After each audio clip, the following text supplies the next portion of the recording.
Hey everybody, Casual Dad playing some Civilization VII, and we are back with another leader spotlight. We are playing Himiko, the Queen of Wa this time.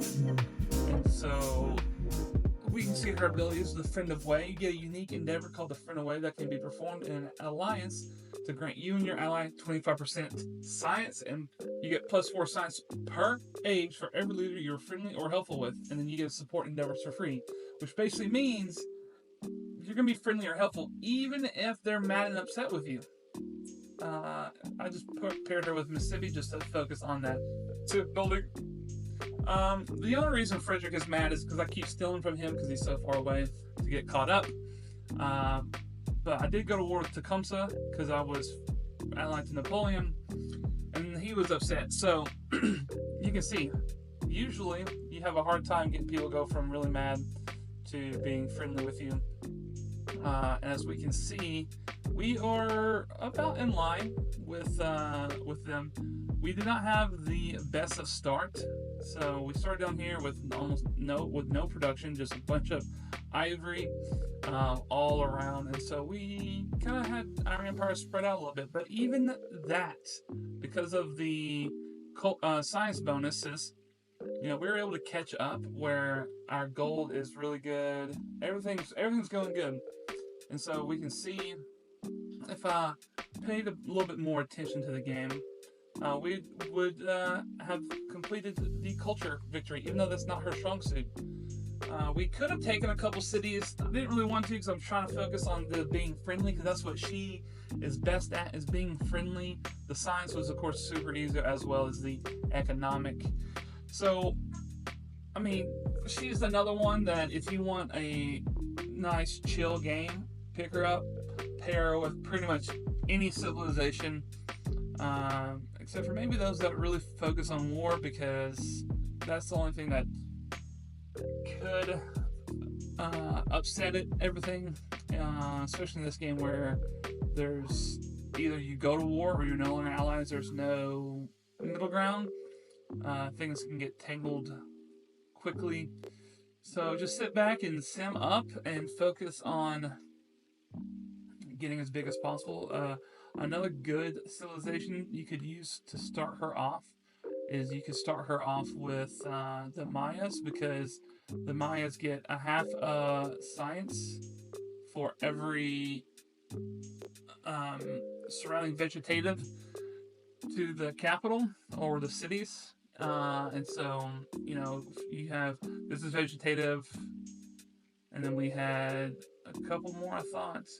But anyways, so just say you have 4 vegetative around the city, you get 2 free science.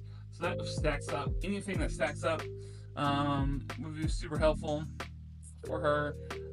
Anybody that has building bonuses, something to get big, food, gold, production, any of those kind of sales would be really good for her. And so yeah, she would obviously, her victory condition is science.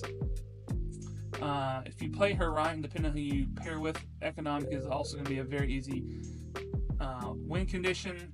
Culture, again, depending on who you pair with, after science will be very easy. I'd put culture probably at 3, just because economic just kind of happens naturally as you're playing, as you're exploring, as you're expanding, as you're trading with people. Economic just happens. And then military is definitely going to be the hardest one to do. I think maybe a funny or thing to play, or a challenge, would be to play this version of Himiko and go for an all military victory. It'd be interesting to see if use the science to get ahead, and then have the better units and go to war and take them out, and then come back after the war and befriend them again really quick.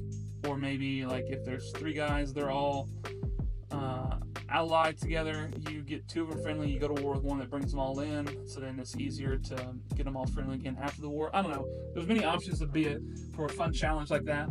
Something I've been thinking about back in my brain. And so, yeah, even without a great start, I mean, a better start to me would be, because this is just 15% gold, which is good, don't get me wrong, but I would have liked to have had more production capabilities, maybe gold itself to make buying things cheaper. Anything to reduce the cost of things is great, whether that's production or gold buying. That's what I would prefer. This is okay, and then we had, training units was cheaper, which is fine, but yeah. So this start kind of hampered things. Don't have a single city over 30, which is not usual. But yeah, this is gonna be Himiko, the Queen of Wa. She's a lot of fun, real chill. Just sit back, just do what you want. People aren't really going to bother you because you get to the supporting the endeavors for free is just huge. You get so much extra culture and extra science and diplo and happiness and food and gold and even combat strength. We had some problems with Gethudia earlier, but the combat strength we got from Tecumseh helped push us over the top without having to come in and wrong button. Without having to come in and make sure we had the policies that give you more strength against fighting. And so really we just got to stack our economy bonuses as much as we could. And so now we're going to be going into the next era pretty good. I had over 2,000 gold, but I spent it to zoom up a couple cities online real fast because now we are going to the next age with a golden age in economic, and we have 7 cities. And they're almost all filled out. There's just this one because this was the last one. Unfortunately, it's not going to be filled out, but that's a small price to pay, I think. And give her a shot. She's a ton of fun. I know you guys will like her. This has been Casual Dad Plays with our Leader Spotlight, and I will see you guys next time. Bye-bye.